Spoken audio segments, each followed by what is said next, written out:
Très heureuse de vous savoir nombreux devant vos postes téléviseurs. Mesdames et messieurs, bienvenue dans cette grande édition du journal universitaire. Cancer du col de l'utérus, c'est le thème de ces salons médicaux organisés par la faculté de médecine de l'université Révérend Kim, site d'Ndjili. Cette activité a eu lieu le mercredi dernier dans la salle B01 de cette université en présence de plusieurs invités. Tonton Biongo pour le reportage. Ils étaient nombreux à reprendre présent à ces grands salons médicaux organisés par la faculté de médecine de l'université Révérend Kim, site d'Ndjili, autour du thème « Cancer du col de l'utérus ». Cette activité s'est ouverte par le mot du doyen de la faculté de médecine, le professeur Dr Pius Kabututu, représentant le secrétaire général académique de l'université Révérend Kim. Ce salon, riche en connaissances, a connu plusieurs sous-thèmes, notamment l'anatomie de l'utérus et facteurs étiologiques du cancer du col utérin, abordé par le docteur Mardoché Binangou. Épidémiologie et clinique du cancer du col utérin, développée par la professeure docteur Amissi Chantal. Apport du pathologiste dans la prise en charge du cancer du col utérin, décortiqué par le docteur Bokabandia Fabrice. Présentation de la firme Roche et la prise en charge de malades, précisément ceux atteints du cancer, abordé par Pi Gérard Chichikou. Enfin, expertise et prise en charge du cancer du col utérin au centre hospitalier Nganda en RDC, un sous-thème développé par le professeur docteur Soulou Masseb, secondé par le docteur Yessoufou Mohamed et docteur Guylaine Mopo. Tous deux ont parlé en long et en large du cancer du col utérin, causes, conséquences et traitements au centre hospitalier Nganda. Ce dernier ont recommandé au personnel soignant de créer des réunions de concertation pluridisciplinaires, systématiser les dépistages de masse et pour le patient, observer strictement et respecter les recommandations du personnel médical et les rendez-vous pour le contrôle. Quant à la quintessence de cette journée, la déléguée facultaire de médecine, Kaye Grâce Divine, s'est exprimée. Nous avons voulu créer ce salon médical dans le but même de partager en fait la connaissance. Que cela ne soit pas comme d'habitude nous organisons des conférences, mais cette fois-ci nous avons voulu faire autrement. Voilà pourquoi nous avons intitulé les salons médicaux, dans le sens où les intervenants seront à l'aise à parler un peu de la matière et autres. Parce que le cancer du col d'utérus, c'est un sujet d'actualité causant plusieurs morts dans le monde entier. Et c'est le deuxième cancer qui touche plus la femme. Nous devons se protéger, éviter plusieurs partenaires, mais aussi nous devons prendre des précautions en faisant des dépistages régulièrement, en allant consulter le médecin gynécologue pour les femmes, bien sûr, de temps à autre. Il s'y est dénoté que la première édition de ce salon médical a permis aux participants et aux conférenciers à échanger pour éclairer certaines zones d'ombre. Écrire pour vaincre la mort, c'est le thème de la journée scientifique Pius Sangandou Kachama, organisée par le département des Français langue africaine de l'Institut supérieur pédagogique de la Gombe, qui dirige Madame la professeure Gertrude Ekombe. C'est vendredi à l'amphithéâtre de l'ISP Gombe. Nisha Kalunga et Tonton Biongo signent cet élément. C'est dans le but de rendre hommage au professeur Pius Ngandu Kachama, l'un des grands écrivains africains de la République démocratique du Congo, que le département de français, langues africaines de l'Institut supérieur pédagogique de la Gombe a organisé cette journée scientifique sous le thème « Écrire pour vaincre la mort ». Plusieurs thématiques ont été développées par les différents intervenants au cours de cette messe scientifique, entre autres une écriture de la résistance et un impératif d'un contre-discours exploité par le professeur Justin Mwamba Issimbe. J'ai développé 5 pistes de lecture, mais la piste la plus importante, c'est la 5e, qui est en fait la conclusion sur les autres. J'ai parlé, par exemple, d'une histoire dans une histoire. L'histoire de Ngandu Pius qu'il raconte dans le livre que j'ai exposé. C'est l'histoire d'une personne, mais en même temps c'est l'histoire de tout un peuple congolais, de tout un peuple africain, de tout un peuple des hommes de bonne volonté. J'ai parlé aussi du dopage de la culture de préjugés. Cela signifie que, de manière générale, les Occidentaux pensent que nous sommes inférieurs par rapport à eux, alors que c'est faux. Ngandu Pius dit que nous devons dénoncer cette culture de préjugés.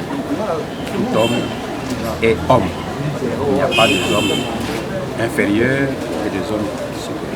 Lire et écrire en situation, sous-thème décortiqué par le professeur Florent Babapou, un intellectuel engagé, la défense de la négritude senghorienne, exposé par le professeur Philémon Mukendi et Basile Mbo, pour ne citer que cela.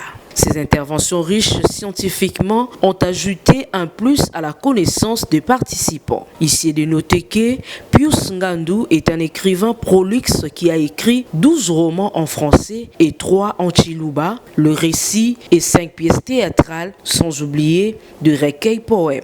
Pour lier l'utile à l'agréable, la directrice générale de l'ISP Gombe, la professeure Gertrude Ekombe, est revenue sur la quintessence de l'activité. Cette journée scientifique est hautement symbolique dans le sens où l'ISP Gombe a voulu rendre hommage à ces grands professeurs, parce que Ngandu Kachama est tout d'abord un professeur d'université et grand écrivain. Il a utilisé l'écriture, comme vous venez de l'entendre, comme une arme de résistance et il a bien mérité ce que nous venons de faire.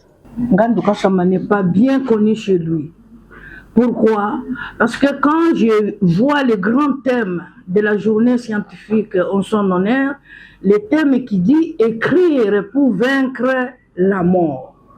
Est-ce que écrire pour vaincre la mort est vraiment une réalité en RDC? Dans la mesure où nous savons que les Congolais, très peu de Congolais lisent. Très peu de Congolais lisent. Voilà la raison pour laquelle tout grand écrivain qu'il soit, il n'est pas connu, et surtout par la jeune génération. La matinée scientifique organisée par l'Union de jeunes avocats du barreau de Kinshasa-Gombe avec comme thème réforme de la loi sur les tribunaux de commerce, innovation et défis de mise en œuvre. Objectif, accroître les connaissances et s'y familiariser. La cérémonie a eu lieu le jeudi dernier dans la salle des conférences Silikine Village, un élément que nous propose Eliki Akiakou et Nene Wambenga. Plusieurs avocats de profession et des juristes ont pris part à cette matinée scientifique organisée par l'Union des jeunes avocats du barreau de Kinshasa-Gombe, placée sous les thèmes « Réforme de la loi sur les tribunaux des commerces, innovation et défis de mise en œuvre ».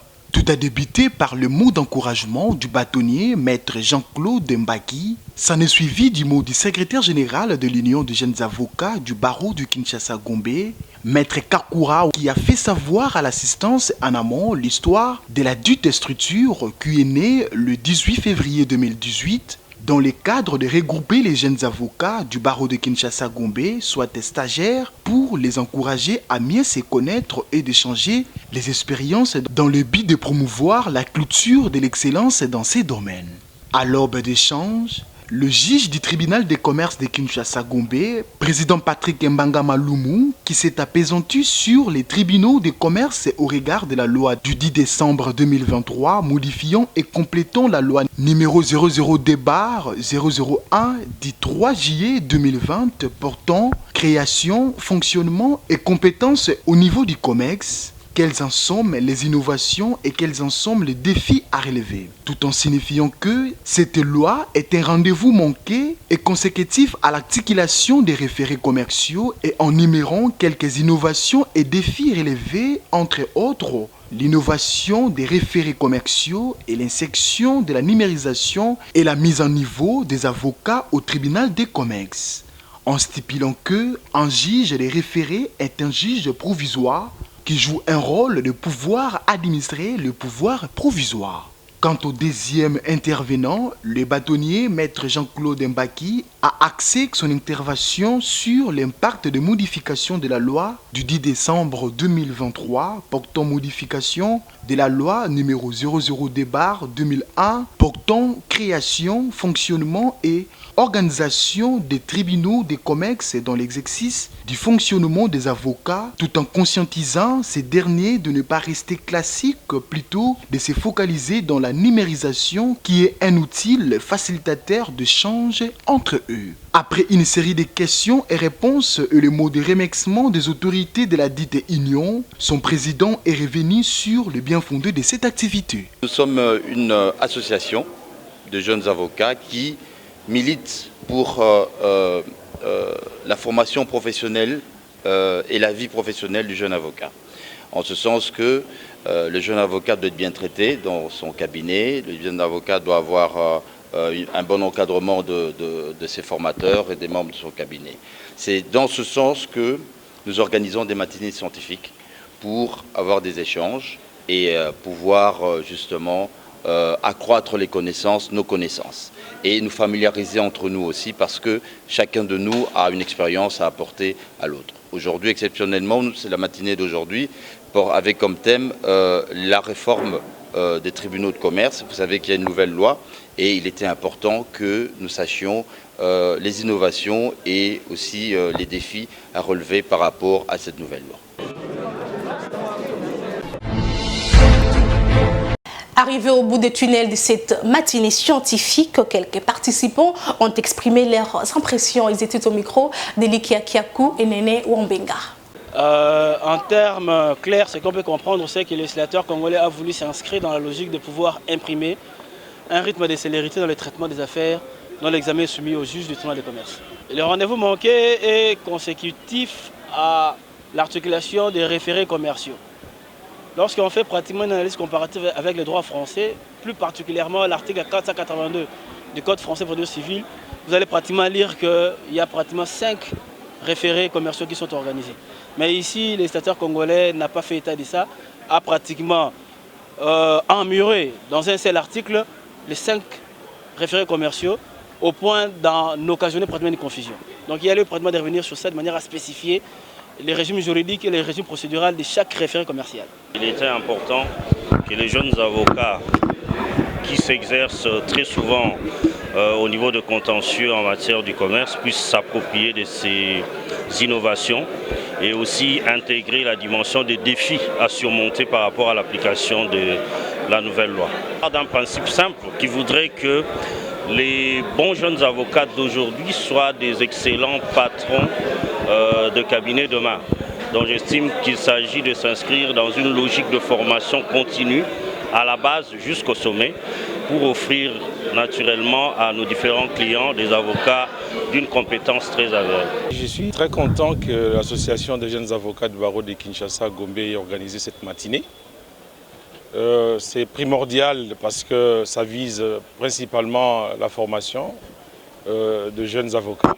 Et bien, ici, il n'y avait pas que des jeunes, il y avait aussi des anciens qui ont profité de ce moment pour s'informer de cette nouvelle loi sur les tribunaux de commerce. Vous savez, la loi sur les tribunaux de commerce, comme on l'a dit, on l'a circonscrit, est venue pour assainir le climat des affaires dans notre pays.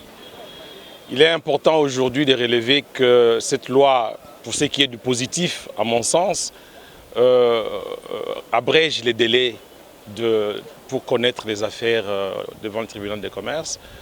Ils amènent la question de référés commerciaux, quand bien même ces référés ne sont pas définis comme ailleurs, mais au moins la question de référés abrège sensiblement les contentieux devant un tribunal, parce que en référé, vous réglez très rapidement les litiges qu'en matière ordinaire. La loi portant modification des tribunaux de commerce, c'est ce qui a permis aujourd'hui d'échanger sur eux, sur les innovations et sur l'impact de ces innovations dans l'exercice de la profession, surtout les règles déontologiques. Une chose, c'est qu'ils doivent s'imprégner de ces modifications parce que ce sont des modifications de taille et qui touchent régulièrement à l'exercice de la profession.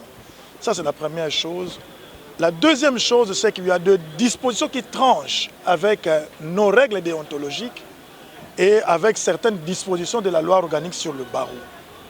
Donc, ils doivent, en principe, s'affirmer, s'informer pour qu'ils puissent éviter toute action disciplinaire. c'est une activité importante qui rentre dans le cadre de la formation continue des avocats. Les avocats sont appelés à être régulièrement formés et à se former sur les nouvelles matières. Et il n'y a pas très longtemps, le droit au WADA venait d'être enrichi par le nouvel acte uniforme sur la procédure simplifiée de recouvrement de voies de créances. Et aujourd'hui, c'était question que nous puissions échanger une journée scientifique organisée à ce sujet pour que nous puissions échanger entre nous les professionnels de droit sur cette nouvelle loi OHADA. Et c'était très intéressant et les juges, les avocats qui étaient intervenus dans ce dossier-là nous ont donné des éclaircissements et ça a été très intéressant pour nous, les participants. Rendons-nous dans la province du Kasaï où séjourne l'honorable député national André Mushongo Machara en cette période des vacances parlementaires. Profitant de son séjour, l'honorable André Mushongo Machara a eu un tête-à-tête avec le directeur technique de l'électricité du Congo à Chikapa en vue de réfléchir sur comment doter les courants à la population à un coût réduit. Puis il a visité les agents de la fonction publique avant de boucler sa journée. En séjour dans la ville de Chikapa, dans la province du Kasaï, l'honorable André Mushongo Machara poursuit son périple en rencontrant toutes les couches de la population de Chikapa-ville et les autorités étatiques qui sont appelées à assurer le bien-être de cette population. Le 4 juillet dernier, l'homme de Pesamuninga Sourire a eu un tête-à-tête avec le directeur technique de l'électricité du Congo et des séances sigles, question d'établir sur la cherté du courant électrique à Chikapa et de la location compteur dans le but de trouver les solutions idoines à ces situations qui dérangent la population. Les députés Mushongo dit être engagés pour obtenir une suite favorable à ces deux épineuses préoccupations.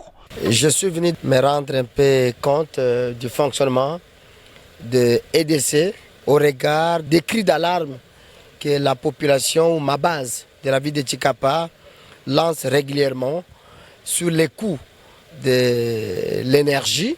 C'est juste pour que je m'imprègne de toutes les préoccupations que j'ai soulevées lors de l'investiture ou l'installation du nouveau gouvernement devant Mme Judith Souminois. Il y a les questions relatives à la vente d'abord compteur, le paiement élevé du raccordement de l'énergie, il y a location au compteur. Je dois poursuivre ce travail, échanger avec les services d'énergie de la province. Et je vais finir avant de boucler avec le manager à Kinshasa pour que nous puissions mettre fin aux tracasseries que subissent la population de la ville de Chikapa. La population de la ville de Chikapa doit sentir la diminution du coût de kilowattheure, la suppression des locations compteurs, mais aussi il faudrait que l'achat du compteur soit réduit sensiblement au rabais. Mais tant qu'elle n'est pas encore aboutie, je crois que je dois poursuivre mon chemin. Après les décès, l'élu de Chikapa-ville a visité quelques divisions provinciales pour s'imprégner de conditions de vie des travailleurs. Au regard de la réalité du terrain, l'honorable André Mushongo Machara a déploré les conditions inhumaines dans lesquelles travaillent les agents et cadres de la fonction publique. Sur ce, il invite le gouvernement central à agir le plus vite possible tout en leur assurant les lobbying à l'Assemblée nationale. Un constat amer. Les agents n'ont même pas de table, pas de chaise. Madame qui est chef de division, des conditions anormales. En tout cas, ils n'ont pas de bureau. La division provinciale, ça c'est le chef-lieu de la province du Kasaï. Si la division provinciale est déjà dans de telles conditions, que dire alors des différents bureaux des territoires. Et donc je suis stomaqué de constater que mes concitoyens, mes électeurs travaillent dans des conditions très minables. Et donc nous avons un travail à faire ensemble avec les pouvoirs centraux.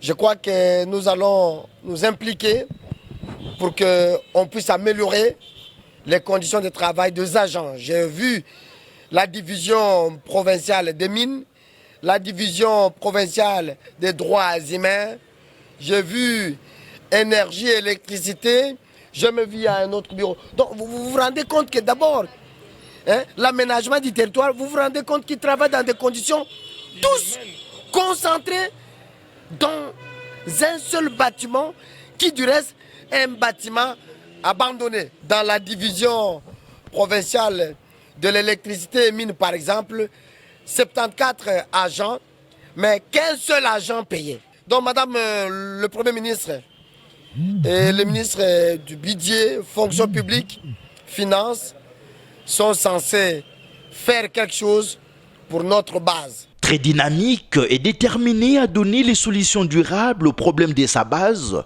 l'infatigable André Mushongo Machara a clôturé son programme du jour dans la commune de Kélé, à Mabondo, où il a tenu un meeting pour échanger avec les habitants de ce coin du pays, sans oublier de leur remercier vivement de l'avoir élu, en mettant en exergue le travail inlassable des membres de la fondation qui porte son nom.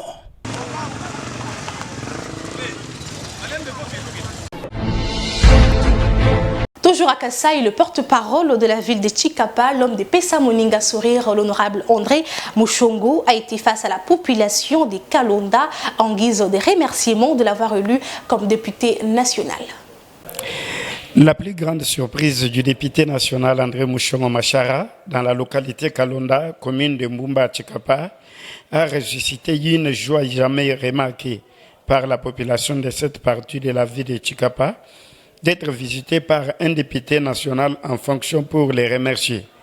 La population de plus de 300 réunis à l'église protestante et les membres de la fondation portant le nom de l'honorable André Mushongo ont accueilli ce meilleur élu dans la ville de Chikapa avec une joie exceptionnelle. Le pasteur du district, Kalaba Léonard, a loué Dieu de voir un député reconnaître Dieu en premier lieu et Kalonda inconsolé par les députés en fonction.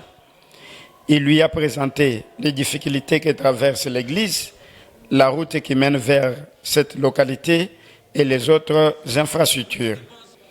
Une promesse faite pendant la campagne électorale de doter l'Institut technique médical des sacs de ciment a été accomplie ce jour, à la grande surprise du préfet Pierre Combo, qui a témoigné que c'est depuis que cette institution existe qu'il a eu un don d'un député national. Mushongo nous a promis lors de sa campagne, il a promis qu'il va nous donner ces 20 sacs de ciment. Mais quand il est venu, il nous a surpris. Il nous a donné 15 sacs de ciment et nous le remercions. Il est venu la fois passée quand il a fait sa campagne. Et ça, c'est sa première visite. Et il a réalisé. Depuis que l'ITEM a existé, on n'a jamais vu un député. Nous avons voté beaucoup de nos députés, mais il n'y a aucun député qui est venu remercier les élèves de l'ITEM Kalonda. C'est une surprise. C'est une surprise, c'est la première fois dans l'histoire. Les désormais appelé Antilou Bankaya, en français Pagaille, sans lui personne ne traverse la rivière, connu par tous comme l'homme de Pesa Moninga Sourire, a confirmé qu'il doit être égal à son chef, Félix Antoine Tshisekedi Tshilombo, toujours au service du peuple et pour son bien-être.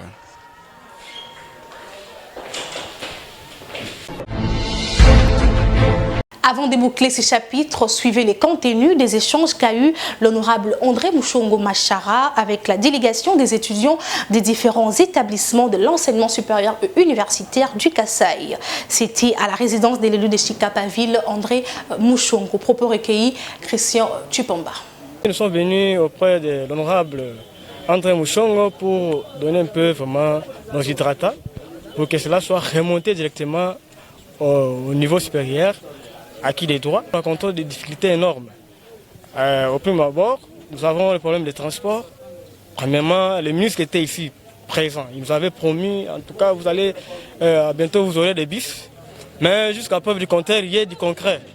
Alors vraiment, nous sommes vraiment inquiets par rapport à cette promesse qui n'a jamais été réalisée. C'est pour ça que nous sommes venus directement auprès de l'honorable, qui est notre parole, notre porte-parole, qui pourra vraiment remonter ce message au niveau du gouvernement, qu'il puisse au moins trouver une solution.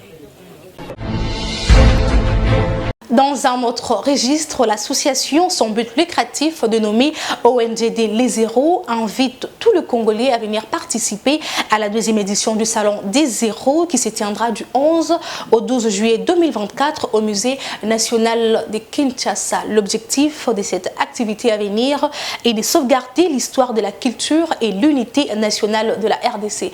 Élément signé Elikia Kiakou. Culture, sauvegarde de l'histoire et de l'unité nationale de la RDC. La deuxième édition du Salon des Héros à Kinshasa, placée au cœur de l'histoire et de la culture congolaise. Le spécial Masterclass offrant une plongée unique dans notre riche patrimoine culturel et notre histoire commune. Rejoignez-nous du 11 au 12 juillet 2024 de 8h à 21h au Musée national de Kinshasa pour honorer notre passé et construire un avenir commun empreint de fierté et d'harmonie. Au programme, Molato Yamboka, retour à l'authenticité, mais Nakilelo. Kikuku Yamboka, finale concours Liboke Pulmalebo, Kinshasa et Brazzaville. Soirée de Legend à la découverte des léopards 50 ans après. Le Salon des Héros, une ode à notre identité et à nos valeurs. Boye Imalamu, Jifika Jilenga, Karibu, Kwisambote. Mesdames et messieurs, nous sommes arrivés à la fin de cette grande édition du journal universitaire. Si vous l'aviez aimé, dites merci à Tonton Biongo qui était derrière la caméra, assisté par Christian Mukonkole, réalisé par Emmanuel Lema, toujours sous la coordination de l'honorable André Mushongo Machara. Quant à moi, je vous dis au revoir et bonne suite de programmes sur nos chaînes partenaires.